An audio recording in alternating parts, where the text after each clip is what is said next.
ایک غریب آدمی روزانہ ایک کاغذ پر "اے میرے پروردگار مجھے 1,00,000 روپے بھیج دے" لکھ کر ایک غبارے میں باندھ دیتا اور آسمان کی طرف اڑا دیتا تھا۔ غبارہ اڑتا ہوا پولیس اسٹیشن کے اوپر سے گزرتا تو پولیس والے اس غبارے کو پکڑ کر پرچی میں لکھی ہوئی عبارت کو پڑھتے اور غریب اور بھولے والے آدمی کی دعا پر ہنستے تھے۔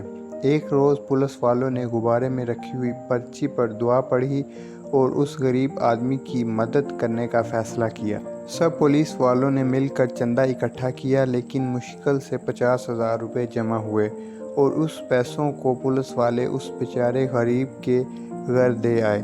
اگلے دن پھر پولیس والوں نے ایک غبارہ اڑتے ہوئے دیکھا تو حیران ہوئے اور اس غبارے کو پکڑ کر اس میں رکھی ہوئی عبارت پڑھی تو وہ حیران ہو گئے اور اس میں لکھا تھا: یا رب العالمین، آپ کی بھیجی ہوئی رقم مل تو گئی ہے، لیکن آپ کو یہ رقم پولیس والوں کے ہاتھ نہیں بھجوانی چاہیے تھی۔ وہ ظالم اس میں سے بھی آدھی رقم کھا گئے۔